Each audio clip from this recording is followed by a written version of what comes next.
Baiklah, Assalamualaikum warahmatullahi wabarakatuh. Waalaikumsalam warahmatullahi wabarakatuh. Alhamdulillahirabbil alamin wassalatu wassalamu ala asyrafil anbiya'i wal mursalin wa ala alihi wa sahbihi ajmain amma ba'du. Awalan hayabina nashkurullah azza wa jalla alladzi qad habana ni'aman katsiratan wal hidayatan hatta nastati'a an najtami'a fi hadzal fasl mubarak insyaallah.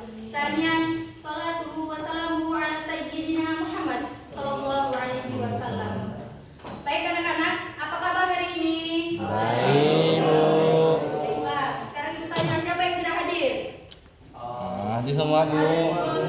Baiklah, berarti kelas kalian adalah kelas anak-anak yang rajin. Ya, Bu. Sekarang aku tanya, minggu kemarin kita belajar apa? Tentang jawab. Oke, kalau minggu kemarin kita belajar materi menghormati orang tua, berarti minggu ini kita akan memasuki materi baru yaitu ibadah kurban. Coba sekarang ketika ibu menyebutkan ibadah kurban, apa yang terlintas dalam pikiran kalian? Oke, betul, menyembelih. Jadi ibadah kurban itu secara bahasa, kurban berasal dari bahasa Arab yaitu qoroba yuqaribu kurbanan yang berarti mendekat. Sedangkan secara istilah atau syariat Islam, kurban adalah ibadah menyembelih hewan ternak tertentu seperti sapi, unta, kerbau, domba ataupun kambing pada hari raya Idul Adha yaitu tanggal 10 Zulhijjah dan pada hari-hari tasyrik yaitu tanggal 11, 12 dan 13 Zulhijjah dengan tujuan untuk mendekatkan diri kepada Allah. Ibadah kurban adalah bentuk ketaatan, penghormatan dan rasa syukur kita kepada Allah Subhanahu wa taala sekaligus meneladani kisah pengorbanan Nabi Ibrahim alaihissalam dan putranya Nabi Ismail alaihissalam. Jadi, ibadah kurban itu adalah ibadah menyembelih hewan ternak tertentu seperti yang Ibu sebutkan tadi yaitu domba, kambing, kerbau, sapi atau unta sekalipun. Dan itu dilaksanakan pada tanggal 10 Zulhijjah setelah sholat Idul Adha dan hari terakhirnya yaitu 13 Zulhijjah.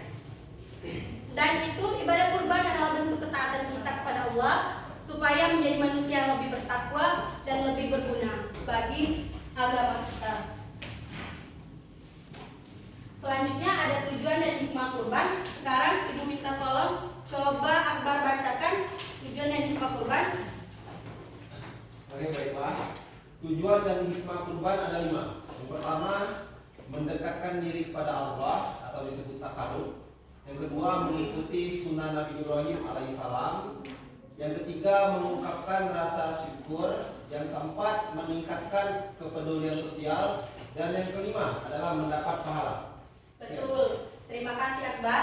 Jadi tujuan dan hikmah kurban itu ada 5 anak-anak. Yang pertama, mendekatkan diri kita kepada Allah atau takarub. Itu adalah tujuan utama kita melakukan ibadah kurban. Seperti yang Ibu jelaskan di awal tadi, bahwasanya tujuan utama kita melakukan kurban itu untuk mendekatkan diri kita kepada Allah dan untuk menjadi insan yang lebih baik. Yang kedua, itu mengikuti sunnah Nabi Ibrahim alaihissalam. Jadi ketika kita berkurban, berarti kita melakukan sunnah Nabi, meneladani kesabaran, ketundukan dan keimanan Nabi Ibrahim alaihissalam.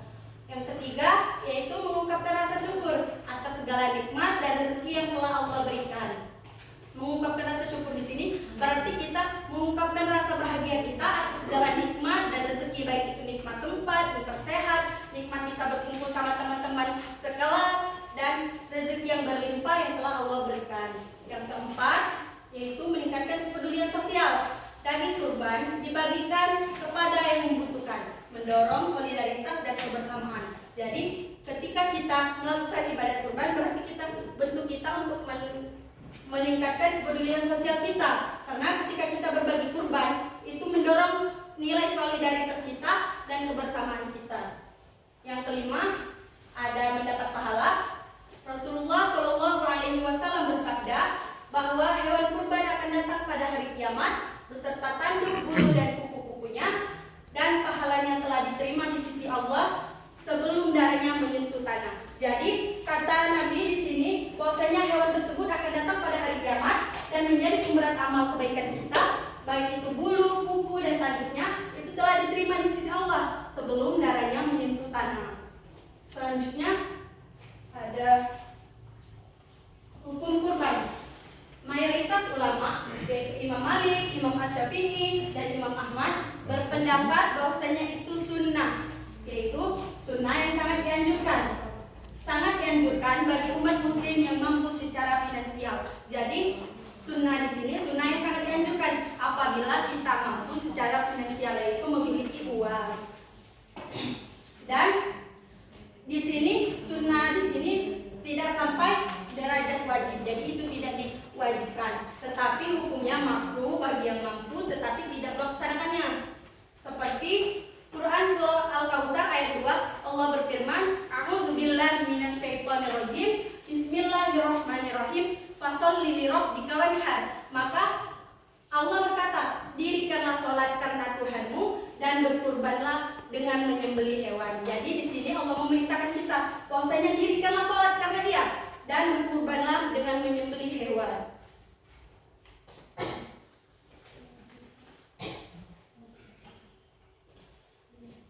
Selanjutnya ada hadis ancaman bagi yang mampu. Ini hadis ancaman keras bagi yang mampu. Diriwayatkan dari Abu Hurairah, Rasulullah Shallallahu Alaihi Wasallam bersabda, barang siapa yang memiliki kelapangan harta atau rezeki tetapi tidak berkurban, maka janganlah ia mendekati tempat sholat kami, yaitu tempat sholat Idul Adha. Hadis riwayat Ahmad dan Ibnu Majah, disahihkan oleh Al-Hakim.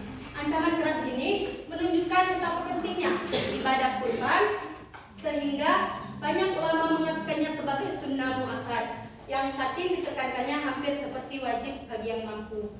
Namun karena ini berbentuk larangan mendekati tempat sholat, bukan hukuman bagi orang yang meninggalkan kewajiban, maka mayoritas ulama menekankan meletakkannya pada derajat sunnah yang sangat ditekankan.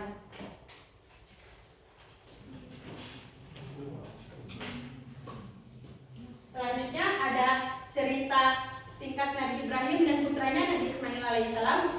Nabi Ibrahim setelah lama menanti sang buah hati, akhirnya ia memiliki seorang putra yang sangat ia cintai, yaitu Ismail. Namun ia diuji oleh Allah Subhanahu wa taala melalui mimpi berulang kali yang memerintahkannya untuk menyembelih putra kesayangannya itu sebagai persembahan.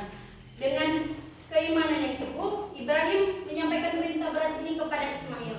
Dan luar biasanya, Ismail yang masih remaja menjawab dengan penuh pasrah, memintanya melakukan apa yang diperintahkan Allah dan meyakinkan bahwa itu ia akan menjadi orang yang sabar. Ketika Ibrahim membalikan Ismail dan siap melakukan perintah Allah tersebut, Allah memanggilnya dan menghentikan tindakannya dan menegaskan bahwa Ibrahim telah lulus ujian keikhlasan tertinggi. Namun Allah lalu menggantikan Ismail dengan seekor domba besar. Jadi Allah di situ menggantikan Ismail dengan domba besar, dan domba itulah yang disembelih sebagai kurban. Hikmah utama dari kisah ini adalah menegaskan bahwa puncak dari keimanan atau tauhid adalah menempatkan kecintaan dan ketaatan kepada Allah Subhanahu wa taala di atas segalanya. Bahkan di atas kecintaan terhadap harta atau anak yang paling kita sayangi. Ibadah kurban adalah simbol nyata dari ketakwaan dan keikhlasan jiwa, bukan sekedar aliran darah hewan sembelihan. Jadi di sini bahwasanya kisah ini mengajarkan kita, janganlah kita mencintai harta, anak, istri ataupun suami di atas kecintaan kita terhadap Allah Subhanahu wa taala.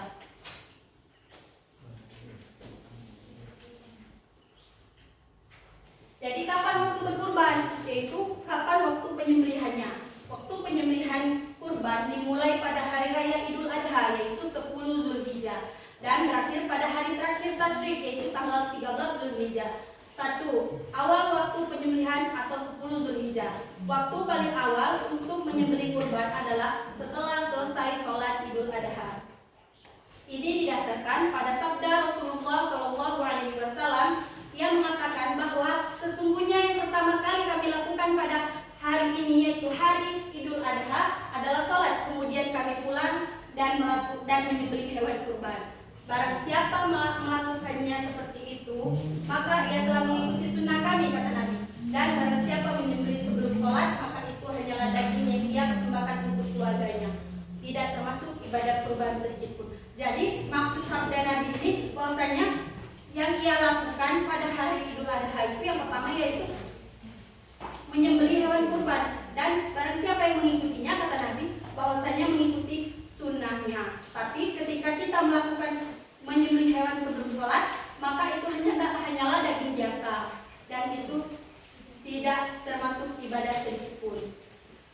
kedua, akhir waktu penyembelihan atau hari tasyrik.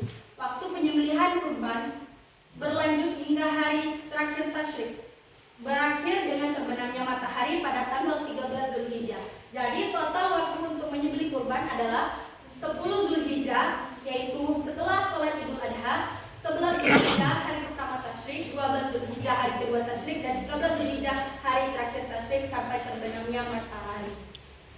Selanjutnya, hewan yang diperbolehkan untuk berkurban. Hewan yang diperbolehkan untuk berkurban yaitu hanyalah hewan ternak atau bahimatus an'am, yaitu 1 kambing. Batas minimal usia kambing yang diperbolehkan untuk menjadi hewan kurban yaitu 1 tahun masuk ke 2 tahun, dan itu diperuntukkan untuk 1 orang jiwa saja. Yang kedua ada domba atau biri-biri. Maksimal umur domba atau biri-biri yang boleh dijadikan kurban yaitu 1 tahun masuk ke 2 tahun. Tetapi jika di suatu tempat atau di daerah kalian itu sulit menemukan domba yang berumur 1 tahun masuk ke 2 tahun, domba yang umur 6 bulan pun diperbolehkan, asal domba tersebut besar dan sehat seperti domba yang berumur 1 tahun pada umumnya, dan itu diperuntukkan untuk 1 orang jiwa saja.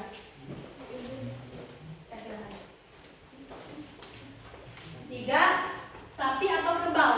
Jadi maksimal umur sapi atau kerbau yang diperbolehkan untuk dijadikan kurban itu 2 tahun masuk ke 3 tahun, dan itu diperuntukkan 7 orang apabila itu bersifat patungan dan karena niat untuk diri masing-masing atau untuk keluarga masing-masing. Yang keempat yaitu unta. Batas minimal umur unta yaitu 5 tahun masuk ke 6 tahun, dan itu boleh diperuntukkan untuk 7 orang sampai 10 orang tergantung perbedaan pendapat ulama. Namun yang paling umum digunakan adalah 7 orang. Catatan pentingnya, selain usia, semua hewan harus dalam kondisi sehat dan tidak memiliki cacat yang jelas agar sah dijadikan kurban. Jadi selain usianya harus memenuhi syarat yaitu minimal usianya, semua hewan tersebut pastikan dulu bahwasanya itu sehat, bebas cacat, dan cacat itu tidak nampak, seperti cacat kaki atau pincang kaki, buta mata, kusring, dan sebagainya.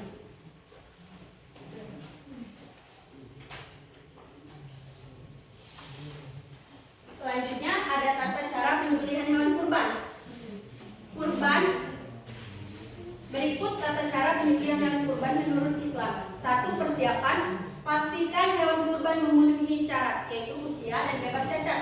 Siapkan pisau yang sangat tajam dan tempat penyembelihan yang bersih. Jadi persiapannya, pastikan dulu bahwasanya hewan itu sudah boleh untuk dijadikan kurban, bahwasanya usianya sudah mencapai minimal dan bebas cacat.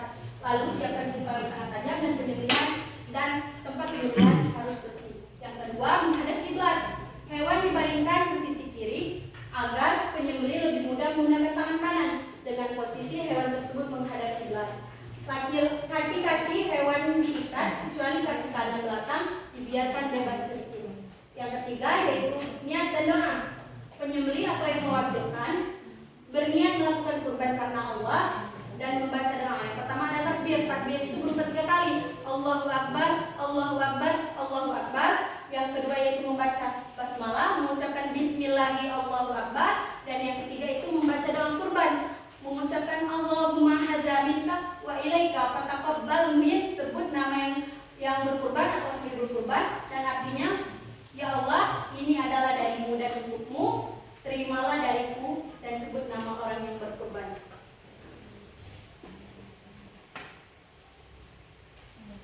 Keempat yaitu penyembelihan cepat. Setelah membaca doa, penyembelih harus segera melakukan menyembelih secepat memakai pisau yang tajam untuk memutuskan tenggorokan atau saluran nafas atau bungkul dan kerongkongan yaitu saluran makanan atau mari, serta 2 urat leher yaitu saluran darah atau wajadain agar hewan cepat mati dan darah mengalir sempurna. 5. Memastikan mati sempurna. Jadi hewan itu dibiarkan hingga benar-benar mati sempurna dan darah berhenti mengalir sebelum kulitnya dikuliti atau dipotong-potong. Dan catatan pentingnya, seluruh proses penyembelihan harus dilakukan dengan cara yang paling baik atau ihsan untuk meminimalkan rasa sakit pada hewan.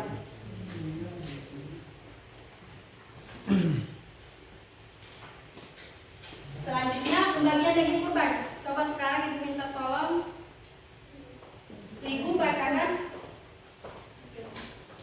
Daging kurban dianjurkan untuk dibagi menjadi 3 bagian atau sepertiga secara merata, yaitu yang pertama sepertiga untuk orang yang berkurban dan keluarganya, atau disunahkan untuk dimakan secukupnya sebagai tabaruk atau mengambil berkah. 2. Sepertiga disedekahkan kepada fakir miskin. 3. Sepertiga disediakan kepada kerabat, tetangga atau masyarakat sekitar, termasuk yang mampu. Semua bagian daging kurban harus dibagikan dalam kondisi daging mentah segar. Dalam mazhab Syafi'i, orang yang berkurban tidak boleh menjual sedikit pun bagian dari kurban, termasuk kulitnya. Baik, jadi di sini daging kurban dianjurkan untuk dibagi menjadi 3 bagian atau sepertiga secara merata, yaitu 1. Sepertiga untuk orang yang berkurban atau keluarganya, disunahkan untuk dimakan secukupnya sebagai tabaruk atau mengambil berkah. 2. Disedekahkan kepada fakir miskin, yaitu diberikan kepada orang yang berhak menerimanya, yaitu orang-orang yang tidak mampu. Yang ketiga, yaitu dihadiahkan kepada kerabat, tetangga atau masyarakat sekitar, termasuk yang mampu. Semua bagian daging kurban harus dibagikan dalam kondisi daging mentah segar. Dan dalam mazhab Imam Syafi'i, orang yang berkurban tidak boleh menjual sedikit pun bagian dari daging kurban. Jadi puasanya ketika kita membagikan daging kurban, pastikan dulu bahwa daging kurban itu masih segar dan mentah. Dan mazhab Imam Syafi'i mengatakan kita tidak boleh menjual daging kurban itu sedikit pun. Dan perlu diingat anak-anak bahwasanya ketika kita berkurban karena ingin membayar nazar atau nyer, itu tidak diperbolehkan untuk memakan daging kurban itu ataupun mengambilnya.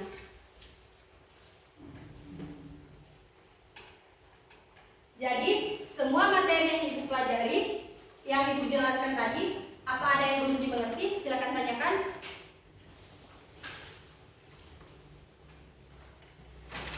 Silakan Ibu. Izin bertanya Bu, bolehkah daging kurban itu dibagikan setelah dimasak? Itu tidak boleh karena tadi seperti yang dijelaskan tadi bahwasanya mazhab Imam Syafi'i mengatakan daging kurban itu harus dibagikan dalam keadaan segar dan mentah. Baik Bu, terima kasih. Ada yang ingin ditanyakan lagi? Sekarang Ibu yang bertanya. Faizal, fokus dong. Ayo, tanya yuk. Coba, Ibu tadi kan sudah menjelaskan kisah Nabi Ibrahim dan anaknya Nabi Ismail alaihissalam. Hewan apa yang digantikan oleh Allah untuk menggantikan Nabi Ismail? Bebek. Bebek. Betul, domba yang besar. Jadi, anak-anak yang hebat, kesimpulannya, kurban itu adalah ibadah yang sangat istimewa, seperti ibadah cinta. Kurban artinya kita mau mendekatkan diri kepada Allah dan menunjukkan cinta kita kepada Allah. Ini adalah janji kita untuk selalu taat kepada perintah Allah, seperti yang dilakukan Nabi Ibrahim dan putranya Nabi Ismail alaihissalam. Jadi ketika kita berkurban berarti itu bentuk ibadah cinta, yang berarti kita mau mendekatkan diri kita kepada Allah dan menunjukkan cinta kita kepada Allah. Dan itu adalah janji kita yang harus taat kepada perintah Allah. Yang kedua yaitu kisah pahlawan. Kurban mengajarkan kita untuk menjadi pahlawan keikhlasan. Nabi Ibrahim dan Ismail rela mengorbankan harta yang paling mereka sayangi, tapi Allah menggantikannya dengan domba. Ini menunjukkan jika kita ikhlas, Allah akan menggantikan yang terbaik untuk kita. Jadi ketika kita ikhlas melepaskan sesuatu atau mengorbankan sesuatu, percayalah bahwasanya Allah akan menggantikan dengan sesuatu yang lebih baik. Selanjutnya yaitu waktu berbagi. Ketika kita berkurban berarti waktunya kita berbagi. Kurban adalah hari besar untuk berbagi. Daging kurban itu dibagi-bagi, terutama untuk teman-teman kita yang kurang mampu. Dengan begitu semua orang bisa ikut dan merasakan makanan enak bersama-sama. Yang keempat yaitu 3 nilai penting. Yang pertama taat, yaitu ikuti perintah Allah, karena Allah itu adalah tempat kita kembali. Yang kedua adalah ikhlas. Ikhlas di sini yaitu rela berkorban tanpa mengharapkan balasan. Jadi seperti kisah Nabi Ibrahim dan anaknya, putranya itu Nabi Ismail, rela mengorbankan putra kesayangannya untuk mengikuti perintah Allah tanpa mengharapkan balasan apapun. Yang terakhir ada peduli. Ketika kita berkurban berarti kita memiliki sifat peduli. Kita ingin teman-teman kita lain ikut bahagia dan kenyang karena daging yang kita bagikan. Intinya, Kurban bukan cuma tentang memotong hewan, tapi tentang hati kita yang mau memberi dan berbagi demi menyenangkan Allah dan sesama manusia. Baiklah anak-anak, untuk tugas minggu depan Ibu berikan sesuai kelompok masing-masing ya. Jadi di sini ada 3 pilihan. Kalian bisa membuat salah satu darinya, yaitu 1 membuat poster dari karton yang berisi tentang pengertian kurban, hewan-hewan yang boleh dijadikan kurban, dan waktu pelaksanaan atau penyembelihan hewan kurban. Yang kedua yaitu kalian melakukan drama singkat yang berisi yaitu cerita Nabi Ibrahim dan putranya Nabi Ismail alaihissalam. Dan yang ketiga, kalian bisa membuat buku mini atau panduan kurban untuk anak muslim. Jadi kalian tinggal pilih kalian mau mengerjakan yang mana. Mengerti anak-anak? Jadi mungkin Ibu cukupkan sampai di sini. Lebih dan kurang Ibu mohon maaf. Semoga apa yang kita pelajari pada siang hari ini bisa bermanfaat dan berguna bagi kita ke depannya. Ibu akhiri, wassalamualaikum warahmatullahi wabarakatuh. Waalaikumsalam warahmatullahi